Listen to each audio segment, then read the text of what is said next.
சாவி அவர்கள் எழுதிய கேரக்டர். இன்றைய கேரக்டர் அட்டெண்டர் ஆறுமுகம்.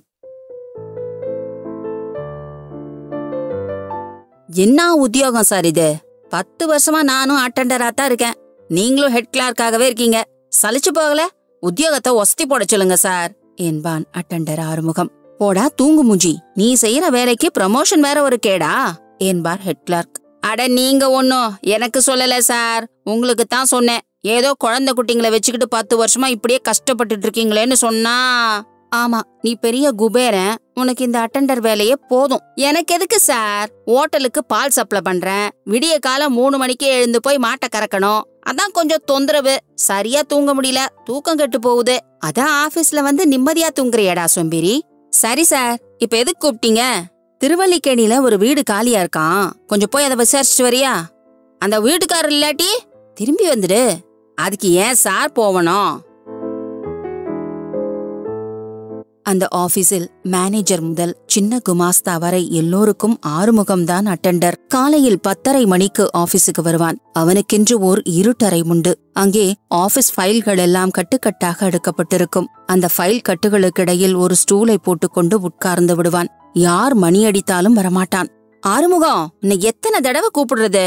எதுக்கு சார் கூப்பிட்டீங்க?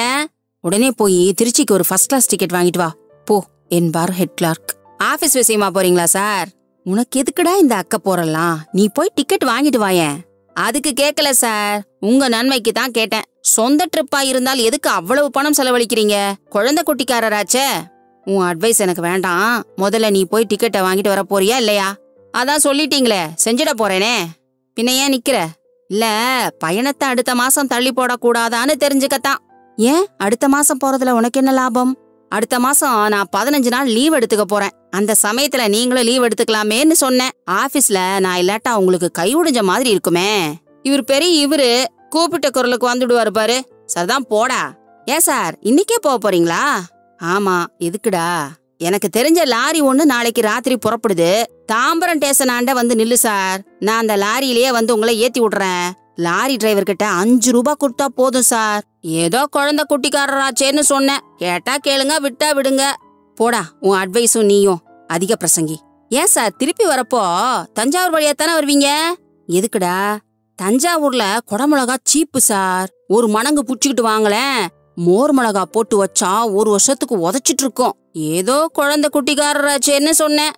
யார் எந்த வேலை சொன்னாலும் ஆறுமுகம் உடனே புறப்பட்டு விட மாட்டான். அது அவசியம்தானா அவசரம்தானா என்று குறுக்கு கேள்விகள் எல்லாம் கேட்டு வேலை சொல்பவர்களை திணற அடிப்பான். காலையில் தண்டையார்பேட்டைக்கு போய் வர வேண்டும் என்று யாராவது சொன்னால் மாலையில்தான் கிளம்புவான். ஆபீஸில் உள்ள அத்தனை பேர்களிடமும் போய், அக்கவுண்டன்ட் ஒரு வேலையை என்ன தண்டையார்பேட்டைக்கு அனுப்புறாரு, இன்னும் யாருக்காவது தண்டையார்பேட்டையில வேலை இருந்தா சொல்லுங்க, ஒரே அடியா முடிச்சுக்கிட்டு வந்துடுறேன் என்று தண்டோரா போடுவான். கடைசியில் மாலையிலும் போக மாட்டான். கேட்டால் சைக்கிள் பஞ்சர், பஸ் ஸ்ட்ரைக் என்று ஏதாவது சாக்கு சொல்லிவிட்டு ஃபைல் அறையில் போய் நிம்மதியாக தூங்கிக் கொண்டிருப்பான். ஏண்டா ஆறுமுகம், உன்னை எங்கடா 4 நாளா காணோம் என்பார் அக்கவுண்டன்ட். Leave போட்டிருந்தேனே sir. தெரியாது உங்களுக்கு? லீவு போட்டால் சொல்லிவிட்டு போறதில்லையா? உங்களை வந்து பார்த்தேன் சார். நீங்க மேஜ மேல சாஞ்சபடியே லேசா தூங்கிட்டு இருந்தீங்க.